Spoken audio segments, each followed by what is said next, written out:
Hey, everybody. Welcome to the Social Media and Politics podcast, bringing you expert insights into how social media is changing the political game.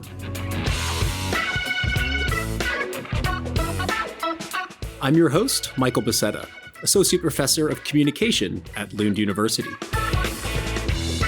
Remember, you can follow the show on X at SMNP Podcast or visit us on the web at socialmediaandpolitics.org.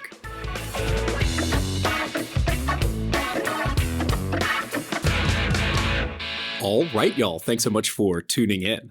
I'm excited to bring you an episode that really focuses on the nuts and bolts of tech behind political campaigns, and not just any political campaigns, but the recent Zoran Mandami campaign in New York, as well as Catherine Connolly's presidential victory in Ireland. Both of them were powered by the same organizing platform called Solidarity Tech. And my guest today, Ivan Pardo, is the founder of that technology. And apart from the excitement of both of these campaigns, it's a really fascinating story of how this tech came to be, where it wasn't developed for political campaigns at all. It was actually developed to help unionize rideshare workers in the United States, so Uber and Lyft drivers. And so what the platform is a CRM, a customer relationship management software that allows you to keep track of volunteers, their actions, and coordinate all the volunteering that goes on when trying to unionize or when trying to run a political campaign. So the Mamdani campaign actually came to Ivan and saw the value in his technology. And the bottleneck that it kind of solves is it actually allows you to call and text from the software. So not only do you have a dashboard of all your volunteers' actions, but there's a central node that they can call you. And apparently that hasn't been done before. So it's this integration of the software with the ability to make and receive phone calls and texts that really sets it apart. And what we'll also talk about is how that really fits with certain styles of campaign that are more movement-driven and people-driven rather than more establishment campaigns, like in the case of New York, Andrew Cuomo. As Ivan will say, this tech probably wouldn't have worked for him because that wasn't the style of campaigns they were running. So we'll talk about how a campaign tech can fit and adapt and mesh with the organizational culture of a campaign. We'll talk about gamification and how it wasn't used in this case, which is interesting. And Ivan has some really interesting reasons for why he doesn't want to use gamification in a political organizing context. And we'll talk about the human touch that software can provide and help organize this type of deep canvassing at a personal level. So overall, it's a fascinating interview. It's a fascinating backstory of Ivan going to the airport parking lot to involve people in the original version of Solidarity Tech, and then how it has basically just exploded onto the political scene. There is a really nice Substack interview that I'll link to in the episode description if you want to get a better sense of the functionality and that backstory. But without further ado, let's hop over to my interview with Ivan Pardo. Again, he is the founder of Solidarity Tech. Ivan, thanks so much for taking the time out, and welcome to the Social Media and Politics podcast. Of course. Thank you for having me. So much of the focus on Mamdani's campaign has been on their use of social media and their ability to go viral. But quite literally underneath those viral posts was a link to Solidarity Tech and the actual conversion engine, turning clicks into volunteer action. So can you walk us through what Solidarity Tech does as a platform and what that conversion funnel actually looked like behind the scenes? Yeah. So Solidarity Tech is an all-in-one CRM for organizers. And, it came out of my volunteer work, co-founding Rideshare Drivers United here in Los Angeles. So, didn't set out to build a CRM or tech, set out to build a rideshare worker union. I mention this because I think it's important in giving context for what Solidarity Tech does to the question directly. So I think is really good for doing deep organizing at scale.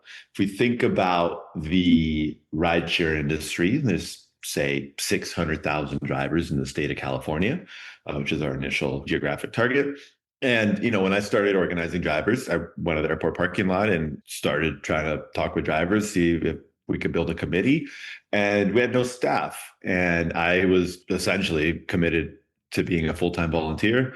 And now we got a little bit of staff, but it was a really challenging problem where we have no staff, but we've got quite a bit of energy of people, workers who want to build their own union, who want to build solidarity in their workplace.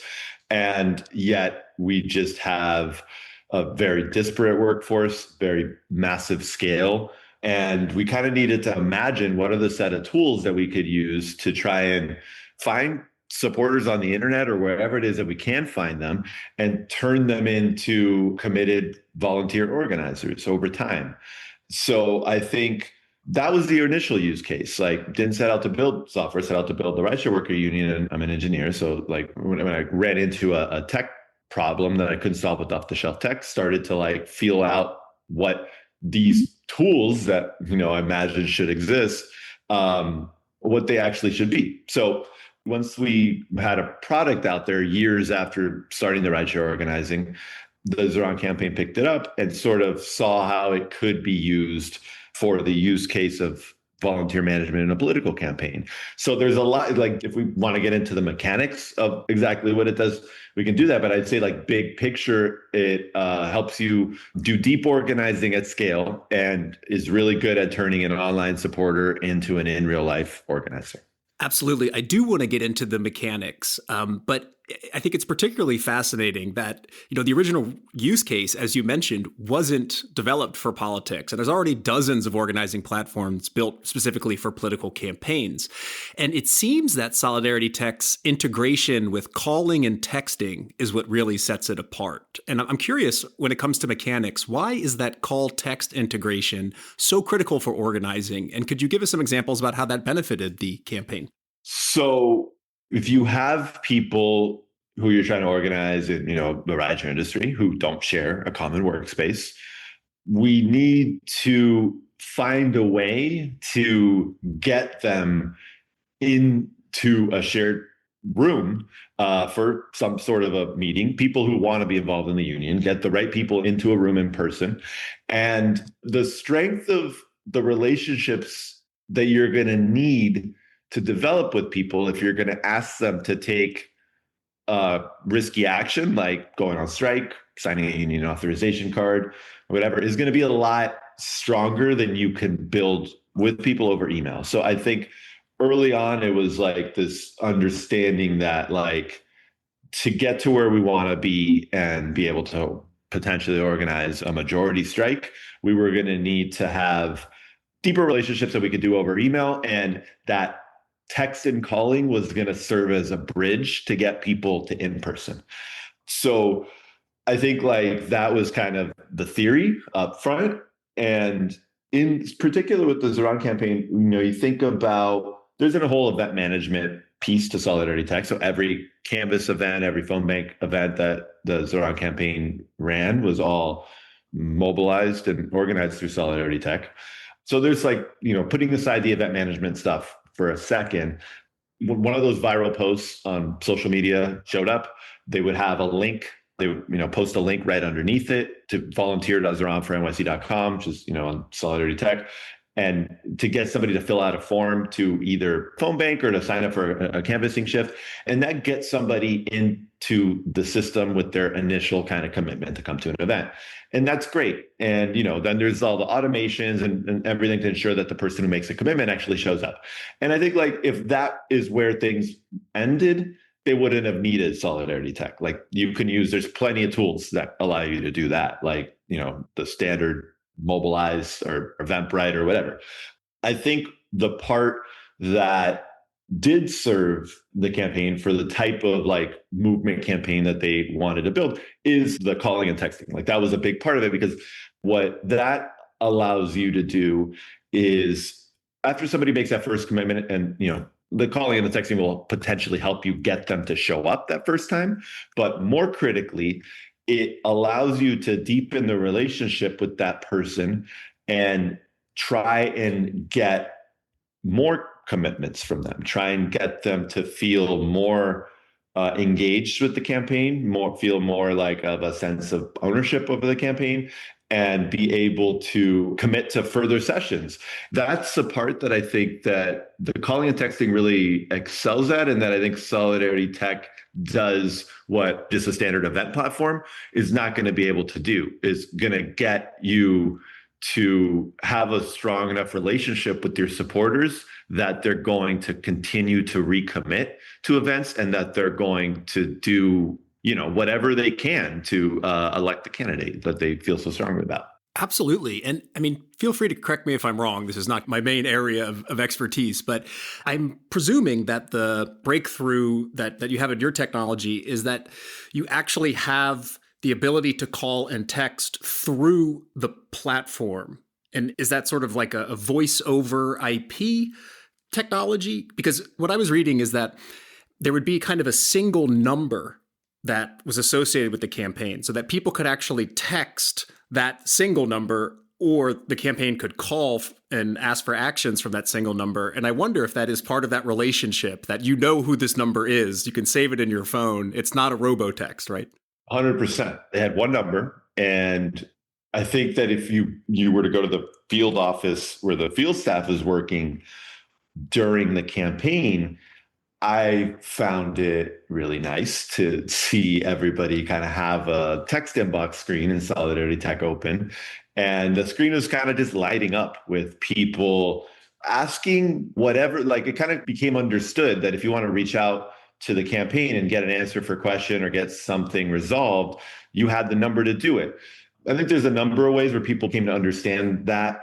First, because they received all of the event reminders and all of the text blasts and a request from the campaign came from that number. But then also when you responded to that number, there's always a human that's going to follow up with you and help you with whatever your needs are. So the screen would be lighting up with people asking things like, I signed up for this evening shift to canvas in Park Slope tomorrow, but I'm actually going to be out of town, but I still want to canvas. But how about if I do it in this other neighborhood in, a Monday morning, right? And so people rescheduling, people canceling, people asking about policy questions that were asked on the doors, people maybe couldn't find the staging. Like once you arrive at the staging location, you couldn't find the people that you're looking for. Like there's all kinds of reasons that people would text in. But I think the part that's important to know is that people knew that you could respond to this number and a human at the campaign who is kind of one of the leads, like a lead on the field team, is going to get back to you. And whether it's just a request like rescheduling, to make it easier, like that you could technically do by just going to the page or canceling your invite, but it's just like a human that's going to help you out. And I think that I've seen it not just in the Zeron campaign, but in other campaigns. Like it's a really kind of a digital human touch that people appreciate, especially I feel like now with like so much tech spam and so much AI slop, that having a real human respond to your messages quickly with, authoritative responses is kind of nice. Yeah, it seems like to me that's the bottleneck you solved, that the texts are aggregated in one place rather than having groups of people be responsible for managing those texts, which I think was kind of the original P2P model, was that, you would text your friend, but then that friend needed to text some central node, and there wasn't really a way to aggregate them. Right.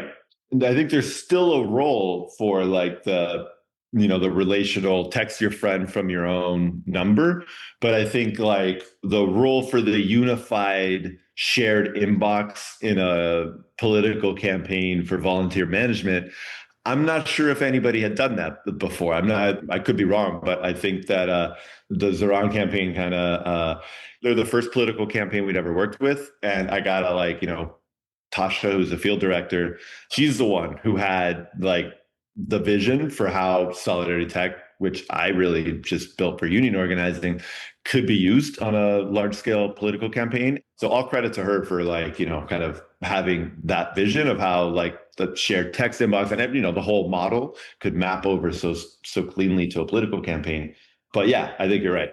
So interesting, because we've had dozens of political operatives on this show, and that's what they say, is that the innovations we need, the things that AI may potentially do, They're unsexy things you don't think of. It's like formatting things into a spreadsheet. Again, that kind of central dashboard, I think, is a super interesting. And, once you hear about it, it's like, oh, why didn't that exist before? But those are the kind of things that campaigns actually crave. And as you mentioned, I mean, it does add this human touch to the campaign. And so I'm curious because, as you mentioned, this wasn't originally a political tech, but it's been borne out successfully with Zoran's campaign, as well as Catherine Connolly's presidential election victory in Ireland. And I'm curious to hear about that kind of human touch that this texting and general organizing technology adds, because it must somehow shape that culture of the campaign and how the organizers work. So I'm curious, across these two very different contexts, right, New York and Ireland, how do you think that Solidarity Tech worked to shape that overall culture of the campaign?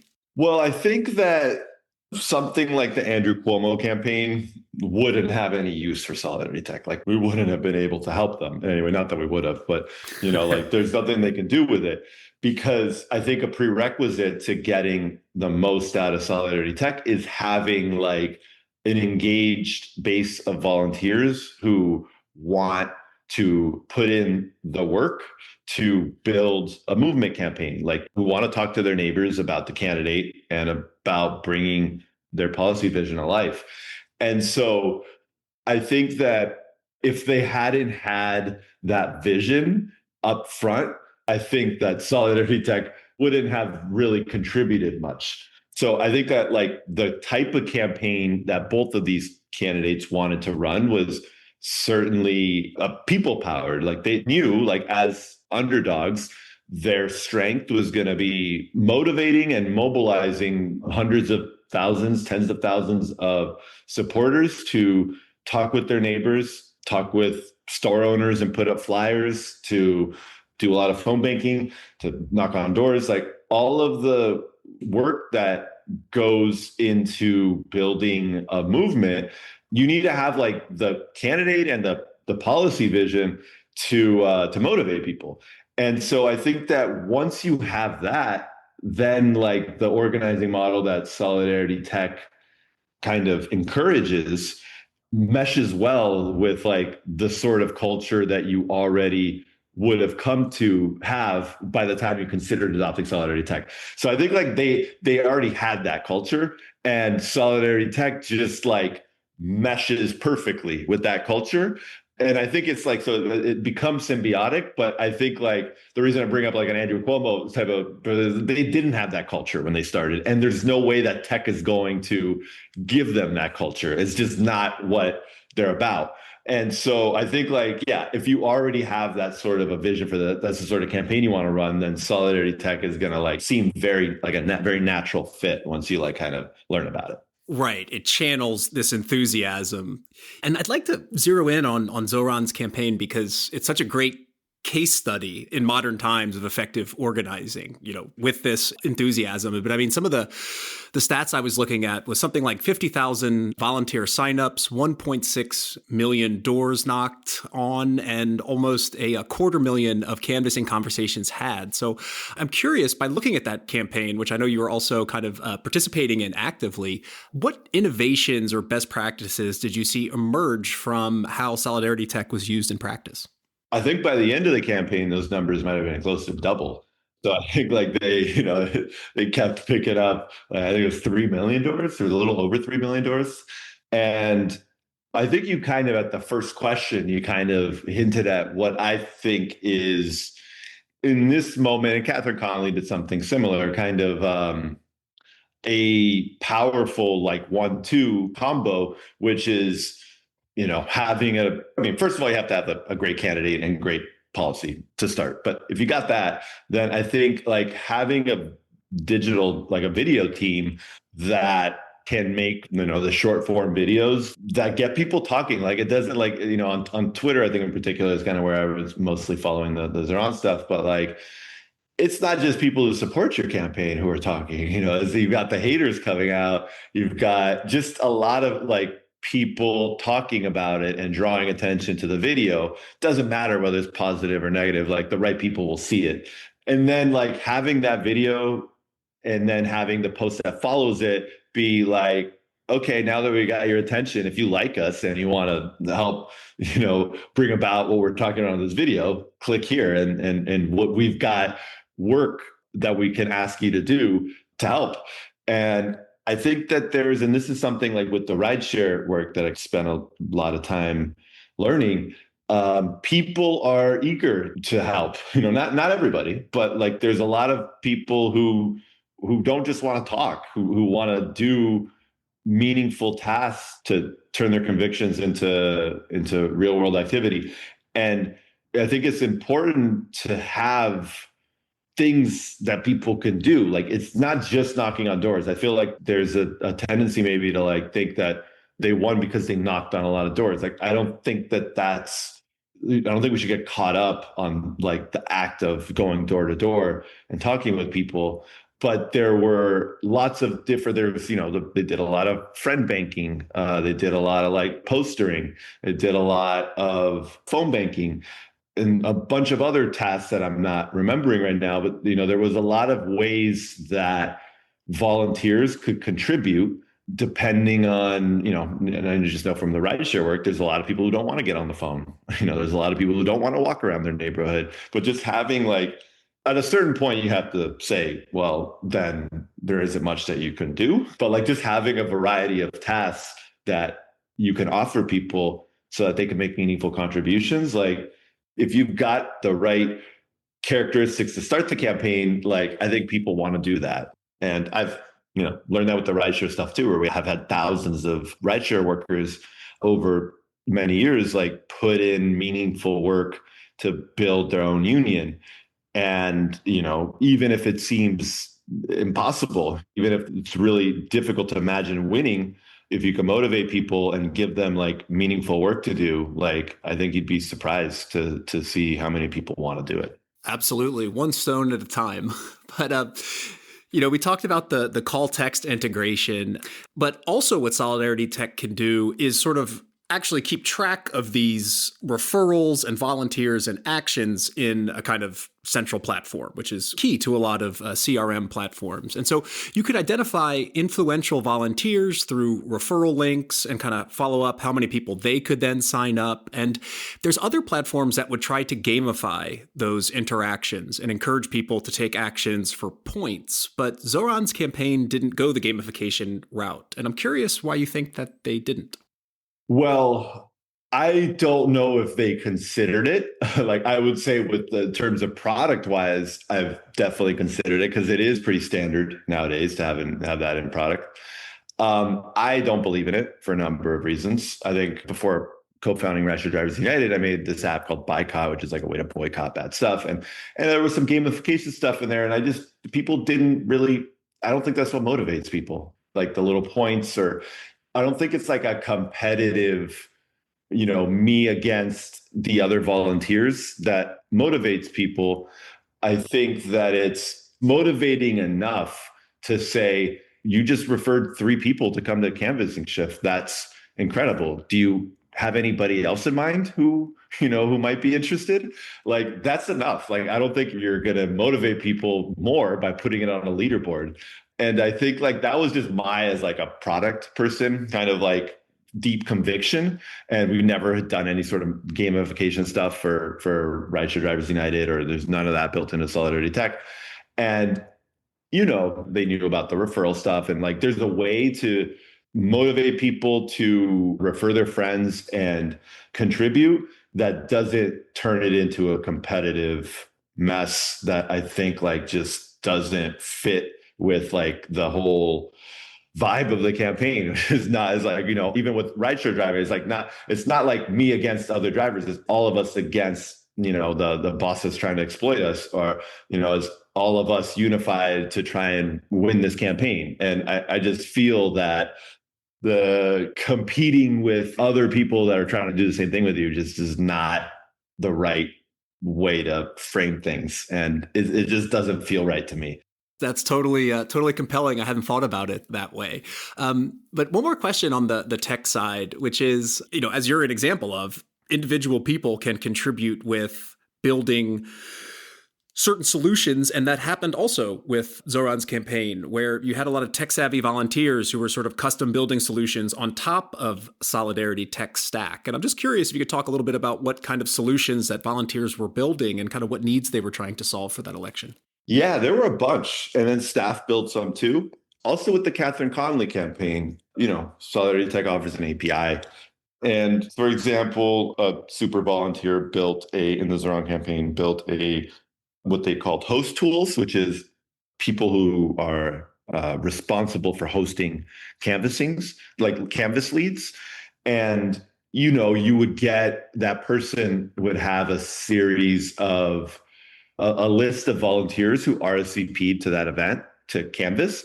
And we would need to kind of do a bunch of things. You would need to, one, the host tools that were built on Solidarity Tech, on top of Solidarity Tech for them, were like the ability for the host to create a group chat for that canvas, to make sure that everybody gets to the right location at the right time. And if you're going to regroup afterwards, kind of just like a temporary group chat to live the duration of the canvassing shift. And then on top of that, also the ability to take attendance from the host tools app have it sync back into Solidarity Tech. So you've got all the people who are RSVP'd. Now, like, did they show up? And kind of having that really easily recorded by the host and giving them like a personalized secure link that only they can access. So that's one of the things that the Zoran campaign built. And I should say the Zoran campaign probably built 3 or so tools like that. That's the first one that comes to mind. And then something that the Catherine Conley campaign built is SMS is, less common in Ireland. So they kind of supplemented it by incorporating WhatsApp into the like peer-to-peer text banking that the volunteers were invited to do. Whereas the Zoran campaign might have just done text banking to existing volunteers to try and get more commitments from them. The Catherine Conley campaign would kind of perform the same task, but have volunteers instead send those messages from their personal WhatsApp account, but mediated through like Solidarity Tech in a way that like protects everybody's privacy and like makes sure that the message is going to get read by somebody in WhatsApp and not just ignored because SMS isn't as popular. And there's a number of reasons why they ended up going that route, building that tool, and they kind of worked very well. I mean, I think Solidarity Tech made it easy for them to build those tools in the sense that we have an API and a way of like integrating tools on top of it that's simple, but it kind of like extended the reach of what you can do with Solidarity Tech. And it was like totally homegrown. Like they never reached out to us to see, hey, can we build this? Can you do something to help it? Like they just kind of like, hey, this is a need. We have volunteers who have this skill. They're willing to do it. And they built it and launched it. It was pretty cool to see. I only learned about it after it was already live. Oh, wow. Yeah, it's interesting. We haven't heard so much about these kind of third-party plug-in integrations with social media precisely because of those privacy concerns. But I guess Ireland is a good place to have that figured out. But I have so many questions for you. I know you're short on time, so I'd like to end on this one, which is Zoran's campaign in particular was such an extraordinary example of an insurgent campaign kind of taking on and beating the establishment. And so do you think tech platforms like Solidarity Tech are fundamentally changing the balance of power here between outsiders and established political candidates? I'm like not the most techno optimist person. And I don't want to take more credit than we deserve. And so I'm reluctant to say yes. At the same time, I think that there's a lot of things that the Zoran campaign wouldn't have been able to do or would have had to find a terrible hack to like approximate what they did with Solidarity Tech. So I think that there's definitely a role for tech or for technical people, I think, to be embedded within a campaign and make contributions that are going to give you an edge over your competitors. And I think, thinking about the rideshare work again, like that was also an insurgent campaign. It was like we started as like when I went to the airport parking lot for the first time, it was just like a handful of drivers who were like, Uber is screwing us. Like we're putting in all the money to buy our cars, to pay for gas, pay for insurance, and yet, when it comes to the passenger paying a fare, like Uber ends up taking 60% of it after we've, done all of the labor and put in 95% of the cost to perform the ride. So I think like that was also an insurgent campaign in the sense that like we had nothing. We had no, like all we had was people who wanted to fight. And I think that because of that origin, I think that the product, kind of after, I started doing that work in September 2017, more than 8 years ago. And the product has in its like spirit, like a lot of that, the learnings from that, like embedded in it. And so I think that if you come about it that way and just iterating with the same like approach that we have to find ways for working people who don't have money to compete with, the people we're trying to take down or, to defeat, just finding ways to gain an advantage using tech. I think like, yeah, there's a way that you can make that happen, but I don't think it can be like, I don't think you can manufacture it by just coming in, dropping into a campaign and being like, hey, I'm a tech bro, like I'm here to help, or here, what can I do, or how can my product help in this campaign? I think that I only know the way that I did it was basically going down to the airport and talking with drivers and saying, let's build a union. And then like once a tech problem comes up and being like, oh, I think we can solve this by building a little tool, and then just like continuing to iterate. And I think that's kind of like the volunteers who built tools on top of Solidarity Tech. They came in with that same mindset, which is like they signed up to canvas or to do whatever they needed to help win this campaign. And then when an immediate pressing tech need came up, they're like, well, I have some tech skills too. I can help with that.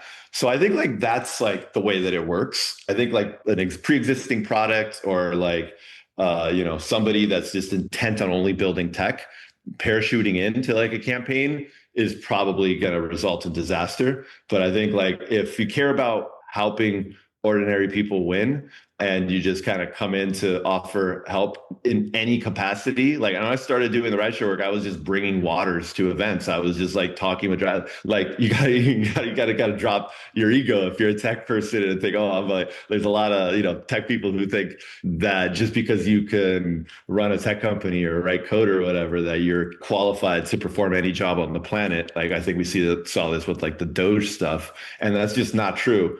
And you gotta like, humble yourself and do whatever it takes to help the campaign, and maybe to reach a point where like, you might have a tech need that you can use your tech skills for, but I wouldn't start with that. Well, Ivan, this has been super insightful and inspiring. Thanks so much for taking the time out and sharing your insights with us. Of course. Thank you for inviting me to come on. I've just been speaking with Ivan Pardo, founder at Solidarity Tech. And that's a wrap for this episode of the Social Media and Politics podcast. Thank you so much for tuning in. It's December, and you know what that means. It means that the 10th annual Social Media and Politics podcast year in review episode is on the way. So stay tuned for that. But until then, I'm your host, Michael Becerra, signing off from Alma. See you next time.